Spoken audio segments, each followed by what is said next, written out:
हाय दोस्तों, स्वागत है आपका इस YouTube channel PM study centre में। तो आज के इस वीडियो में हम देखेंगे गॉस का प्रमेय, गॉस थ्योरम। यह बोर्ड एग्जाम में 5 अंक में पूछे जाने वाला मोस्ट इंपॉर्टेंट टॉपिक है और यह हर साल किसी न किसी सेट में जरूर पूछता है। गॉस का प्रमेय अथवा गॉस के प्रमेय का अनुप्रयोग किसी न किसी सेट में प्रतिवर्ष बोर्ड एग्जाम में पूछा जाता है और इस वर्ष के भी बोर्ड एग्जाम में पूछेगा ही पूछेगा।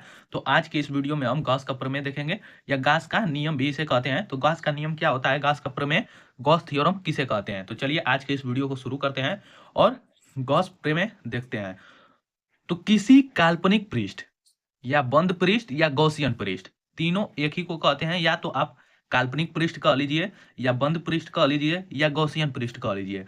तो किसी काल्पनिक बंद पृष्ठ या गॉसियन पृष्ठ से गुजरने वाला वैद्युत फ्लक्स उस पृष्ठ द्वारा घिरे कुल आवेश का 1/ε0 गुना होता है। यह होता है हमारा गॉस का प्रमेय।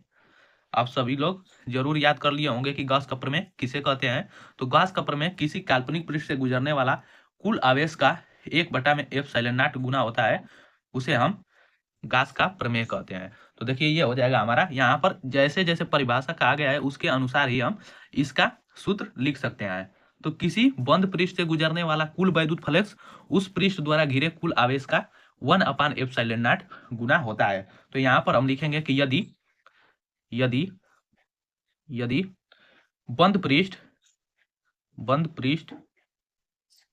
द्वारा घिरा गया कुल आवेश हमारा क्यू हो, द्वारा घिरा कुल आवेश को हम नेट आवेश भी कहते हैं। तो कुल आवेश क्यू हो, प्लस क्यू लिख सकते हैं, क्यू हो तो हमारा क्या हो जाएगा, गॉस का प्रमेय। तो यहाँ पर वैद्युत फ्लक्स उस पृष्ठ द्वारा घिरे कुल आवेश का ε0। तो वैद्युत फ्लक्स को हम फाई ई लिखते हैं। तो फाई ई बराबर हमारा हो जाएगा क्यू इंटू 1/ε0। क्यू का ε0 गुना होता है जिसे हम वैद्युत फ्लक्स कहते हैं, इसी को हम गॉस का प्रमेय कहते हैं। तो इससे हमारा हो जाएगा फाई ई बराबर Q/ε0। यही होता है हमारा गॉस का प्रमेय, गॉस थ्योरम।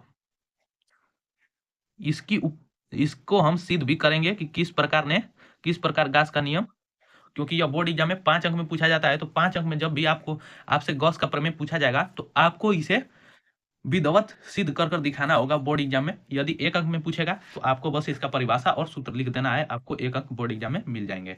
चलिए आपको अब हम फिगर बनाकर गॉस के नियम को सिद्ध करेंगे। तो अब फाई ई बराबर Q/ε0, ये हमारा हो जाएगा न्यूटन मीटर स्क्वायर प्रति कूलम। इसका मात्रक होता है यहाँ पर वैद्युत फ्लक्स का।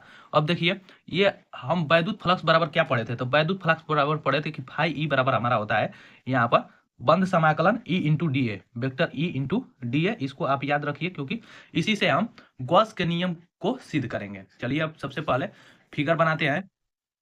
तो गॉस के प्रमेय को सिद्ध करने के लिए हमें एक बंद पृष्ठ बनाना पड़ेगा, बंद काल्पनिक पृष्ठ बनाना पड़ेगा, क्योंकि गॉस का प्रमेय केवल बंद पृष्ठ पर ही लागू होता है। तो मान लेंगे हम, आप बंद पृष्ठ किसी भी प्रकार का बना सकते हैं। वो आयताकार हो सकता है, वर्गाकार हो सकता है, गोलाकार हो सकता है या टेढ़ा मेढ़ा आकृति हो सकता है, लेकिन वह पृष्ठ केवल बंद पृष्ठ होना चाहिए। किसी भी प्रकार से कहीं से भी खुला पृष्ठ नहीं होना चाहिए, अन्यथा हमारा गॉस का प्रमेय लागू नहीं होगा। तो यहाँ पर हम किसी भी प्रकार हम एक बंद पृष्ठ बना लेंगे।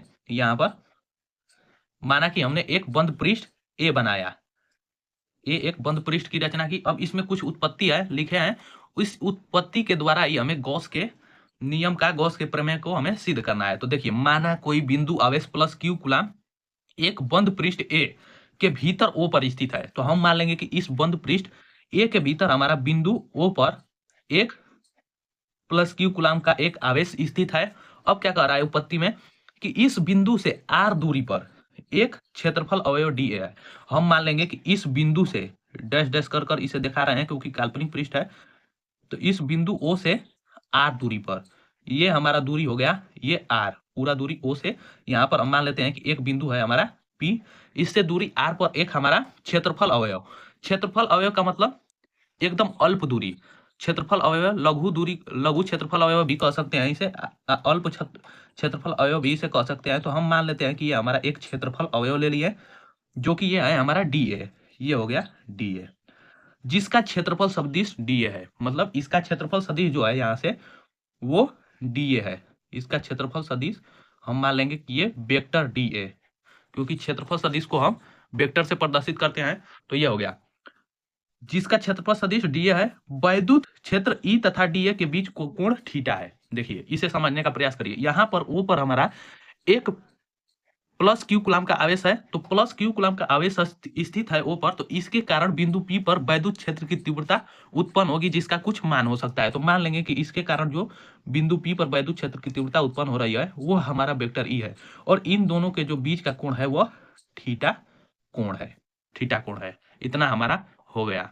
फिर से एक बार उत्पत्ति को देखेंगे। लिखिए, माना कोई बिंदु आवेश प्लस क्यू कूलम बिंदु ओ पर स्थित है, पृष्ठ ए के भीतर बिंदु ओ पर स्थित है, और इससे बिंदु ओ से आर दूरी पर एक बिंदु पी स्थित है, जिस पर एक क्षेत्रफल अवयव डीए स्थित है, जिसका क्षेत्रफल सदिश डीए है, और बिंदु ओ पर स्थित प्लस क्यू कूलम आवेश के कारण बिंदु पी पर वैद्युत क्षेत्र की तीव्रता उत्पन्न हो रही है, जो कि हमारा ओ से पी को मिलाने वाली रेखा के अनुदिश है, और डीए क्षेत्रफल सदिश डीए तथा वैद्युत क्षेत्र की तीव्रता ई ए के मध्य का कोण थीटा कोण हो। तो अब चलिए गॉस के नियम को सिद्ध करते हैं, गॉस के प्रमेय को सिद्ध करते हैं।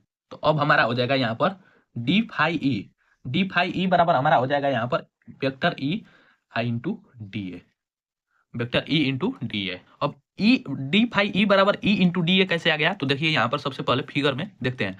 यहाँ पर हमारा जो एक क्षेत्रफल अवयव डी ए है, तो इससे हमारा चारों ओर से वैद्युत फ्लक्स गुजर रही है, तो हमारा एक वैद्युत फ्लक्स इस अल्प क्षेत्रफल अवयव डीए से भी हमारा एक अल्प वैद्युत फ्लक्स गुजरेगा, तो उसी को हम लिखे हैं कि अल्प वैद्युत फ्लक्स डी फाई ई बराबर ई इंटू डी ए हो गया। अब देखिए, और इनके बीच का ई और डी ए के बीच का कोण थीटा है, तो इनके थीटा रूप में लिखेंगे, तो ये हमारा हो जाएगा डी फाई ई बराबर, इन दोनों का अदिश गुणन करेंगे तो क्या हो जाएगा? अदिश गुणन करेंगे तो E into d A cos theta हो जाएगा, E I into d A cos theta. इतना हो गया। अब इसे हम मानेंगे समीकरण 1। क्या मानेंगे? समीकरण 1। समीकरण 1 मान लिए। समीकरण 1 इसलिए माने हैं क्योंकि हमें वैद्युत क्षेत्र की तीव्रता ई का यहाँ पर मान रखना है, तो परंतु हम ई बराबर जानते हैं, परंतु ई बराबर वैद्युत क्षेत्र की तीव्रता ई बराबर हमारा एक सूत्र होता है कि 1/4 पाई एप्सिलॉन नॉट, और ये होता है Q/r², वैद्युत क्षेत्र की तीव्रता बराबर। तो अब इस ई का मान समीकरण 1 में रखेंगे, तो जहां ई है वहां पर हम ई का मान रख देंगे, तो हमारा हो जाएगा डी फाई ई बराबर 1/4 पाई एप्सिलॉन नॉट, और ये Q/r² इंटू हमारा हो जाएगा डी ए कॉस थीटा ज्यों का त्यों, तो डी ए कॉस थीटा ज्यों का त्यों। अब देखिए, अब इस आर स्क्वायर को इसको बटा में भेजेंगे, इसके बटा में भेजेंगे, तो हमारा हो जाएगा यहाँ पर डी फाई ई बराबर यहाँ पर 1/1 इंटू क्यू कर देते हैं यहाँ पर, 4 पाई एप्सिलॉन नॉट ज्यों का त्यों लिख दिए। अब इस आर स्क्वायर को इसके बटा में भेज देंगे, तो ये हो जाएगा हमारा डी ए कॉस थीटा, अब बटा के हमारा r²। अब देखिए, D A cos theta upon r², इतना तक हो गया। तो अब इसे आगे हल करेंगे तो हमारा हो जाएगा डी फाई ई बराबर Q/4 pi epsilon not into, इसका मान कितना हो जाएगा?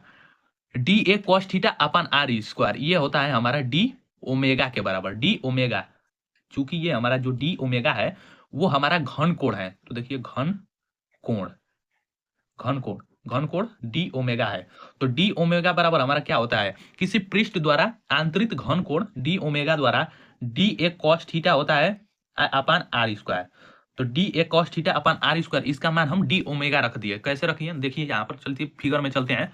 यहाँ पर हमारा एक फिगर है जिसके माध्यम से ही हम गॉस के प्रमेय को सिद्ध कर रहे हैं।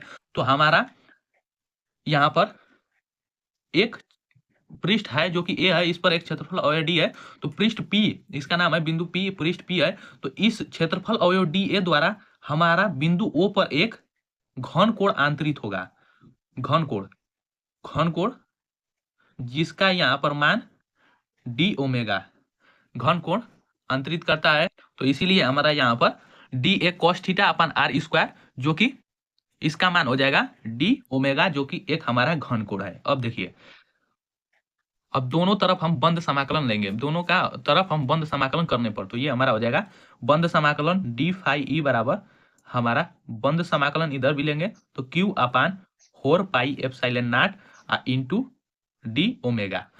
अब डी फाई ई का हम बंद समाकलन करेंगे, तो ये हमारा पूरा वैद्युत फ्लक्स आ जाएगा, अर्थात फाई ई आ जाएगा, अल्प वैद्युत फ्लक्स का हम यदि समाकलन करेंगे तो वो संपूर्ण मान को दिखाता है, पूरे मान को प्रदर्शित करता है। तो यहाँ पर फाई ई हो जाएगा बराबर, यहाँ पर हम Q upon 4 pi epsilon not, ये हमारा अचर पद है तो इसे बाहर निकालेंगे और ये हमारा समाकलन केवल होगा डी ओमेगा का।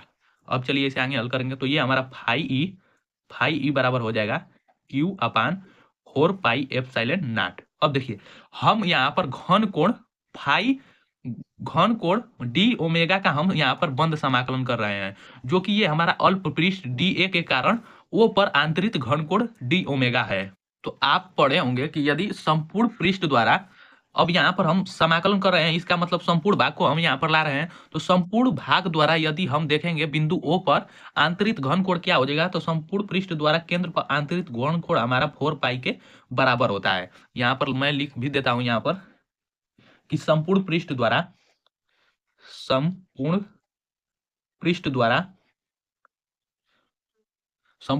द्वारा केंद्र पर आंतरिक घन कोण 4 पाई के बराबर होता है। तो यहाँ पर हमारा 4 पाई से 4 पाई कट जाएगा, तो यहाँ पर फाई ई वैद्युत फ्लक्स फाई ई बराबर हमारा आ जाएगा क्यू अपान एप्सिलॉन नॉट, जो कि यही हमारा गॉस का प्रमेय है। गॉस का नियम है कि किसी भी बंद पृष्ठ या गॉसियन पृष्ठ से गुजरने वाला कुल वैद्युत फ्लक्स उस पृष्ठ द्वारा घिरे कुल आवेश का एप्सिलॉन नॉट गुना होता है, जो कि ये हमारा सिद्ध हो चुका है। और यही हो जाएगा हमारा इतना न्यूटन मीटर स्क्वायर प्रति कूलाम स्क्वायर। ये हमारा इतना प्रूव्ड हो गया। यही गॉस का नियम है, यही गॉस का प्रमेय है। आप इसे एक बार बढ़िया से देख लीजिए। इसी प्रकार आपको बोर्ड एग्जाम में गॉस के नियम को सिद्ध करना है। तो आज के वीडियो में बस इतना ही, मिलते हैं नेक्स्ट वीडियो में। और यदि यह वीडियो पसंद आया हो तो इसे ज़्यादा से ज़्यादा लाइक, शेयर और चैनल को सब्सक्राइब करना ना भूलें। और यह मानकर चलिए कि गॉस का प्रमेय इस वर्ष के भी बोर्ड एग्जाम में जरूर पूछा जाएगा।